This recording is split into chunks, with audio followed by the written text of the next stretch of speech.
Bonjour, aujourd'hui je pourrais vous parler de Movember, de Moustache et de Freddie Mercury. Mais aujourd'hui, ce dont je vais vous parler, c'est des détecteurs de Richard. Donc, comme premier détecteur, nous allons voir les chambres d'ionisation. Comment ça s'articule? Ici, nous avons notre chambre d'ionisation. Dedans, on va avoir une anode et une cathode.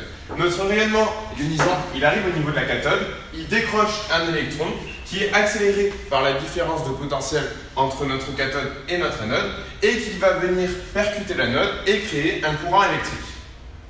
À l'intérieur, on a ce qu'on appelle des gaz rares. Pourquoi des gaz rares? Parce que c'est des gaz qui vont avoir une très faible affinité pour les électrons. Et pourquoi c'est important d'avoir des gaz avec une très faible affinité pour les électrons? On a notre rayonnement ionisant qui arrive au niveau de notre cathode. Hop, au niveau de notre cathode, on a donc des atomes qui vont être ionisés. Ici, avec A, je vous montre l'atome. Et on a le rayonnement ionisant qui arrive au niveau de votre atome. Cet atome, il va être ionisé, formant ainsi un cation, A+, excité, plus un électron. Si on avait un gaz qui avait une très forte affinité pour cet électron irait réagir avec un autre atome, formant ainsi un anion, A- étoile. Ça, c'est pas ce qu'on veut, parce que si ça forme un anion, on n'a pas la production de courant électrique ici. C'est pour ça qu'on utilise des gaz rares qui ont une faible affinité pour les électrons. Avec ces chambres d'ionisation, on va avoir ce type de schéma. On a quoi? On a le nombre d'électrons collectés au niveau de notre anode, donc notre courant électrique à la sortie, et ici la tension appliquée entre notre cathode et notre anode. Ce qu'il faut bien avoir en tête, c'est que ça, on ne va pas l'utiliser en augmentant la tension petit à petit. Ça, c'est Richard qui vous l'a fait pour vous l'imager, mais nous, ce qui va nous intéresser, c'est d'utiliser avec telle tension ou telle tension. Aussi, pour vous expliquer tout ça, il a utilisé deux rayonnements ionisants. Un avec une énergie E1 et un avec une énergie E2 supérieure à E1. Maintenant, on va se concentrer sur chacune de ces parties. La première partie, c'est la zone de recombinaison. Elle n'est pas très intéressante. Qu'est-ce qui se passe?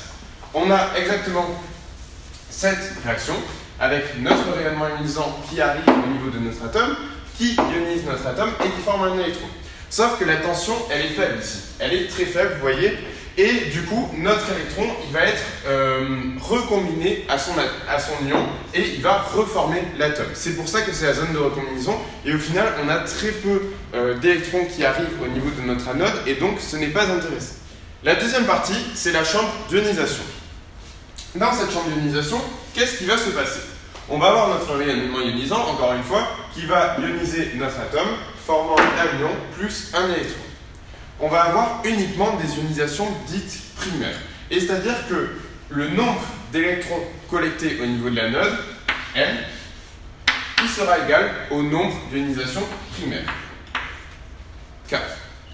Plus votre rayonnement ionisant est énergétique, plus vous allez avoir d'ionisation primaire et donc plus vous allez avoir d'électrons collectés au niveau de votre anode.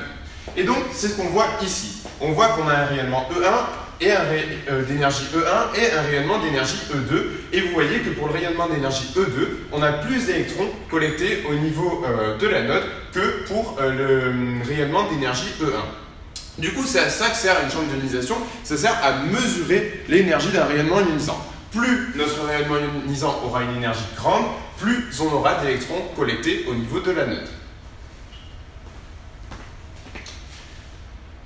La zone 3, c'est le compteur proportionnel. Qu'est-ce qui va se passer dans cette zone 3? On a augmenté notre tension.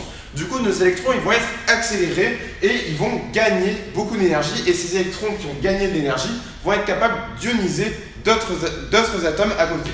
Du coup, on aura cette première réaction, notre rayonnement ionisant qui fera une ionisation primaire, mais l'électron de cette ionisation primaire va aller taper un autre atome.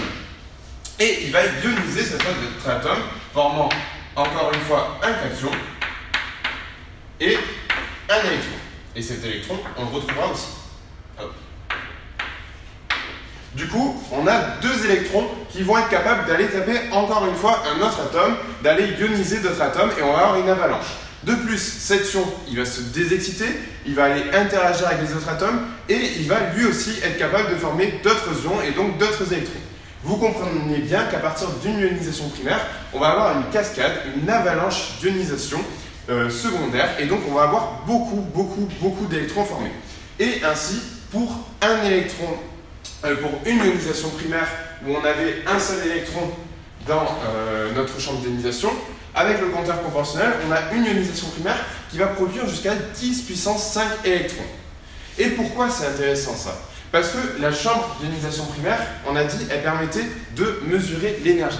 Seulement, les scientifiques, quand ils ont commencé à l'utiliser, ils se sont rendus compte qu'elle avait une sensibilité faible pour les petites énergies. C'est-à-dire que pour les petites énergies, on n'arrivait pas à faire la différence. Du coup, ici, vous voyez, c'est proportionnel, ça augmente proportionnellement à la tension. Et pour une même énergie, si on augmente la tension, on aura un signal plus grand. Et c'est grâce à ce signal plus grand qu'on va pouvoir faire les différences au niveau des énergies faibles. Du coup, le compteur proportionnel, comme la chambre d'ionisation, servent à mesurer l'énergie. Seulement, au niveau du compteur proportionnel, ça va aussi dépendre de la tension et donc on va augmenter ce signal et notre compteur proportionnel sera plus sensible. La quatrième zone, c'est le compteur semi-proportionnel. On commence à avoir des électrons qui s'accumulent au niveau de notre anode et du coup ça fausse nos signaux et vous voyez qu'on n'a plus le même écart entre nos deux rayonnements d'énergie différentes. Du coup, cette zone 4, ce compteur semi-proportionnel, on ne s'en sert pas en pratique. La dernière zone, avec la tension la plus forte, c'est le compteur Geiger-Müller qui est très utilisé. Le compteur Geiger-Müller, on s'en sert au niveau du plateau, ici. Et qu'est-ce qui se passe au niveau de ce plateau? Pourquoi on a ce plateau? Parce qu'on a beaucoup d'électrons qui se collectent au niveau de l'anode. Et vous voyez que peu importe l'énergie, les deux rayonnements forment le même plateau au même niveau.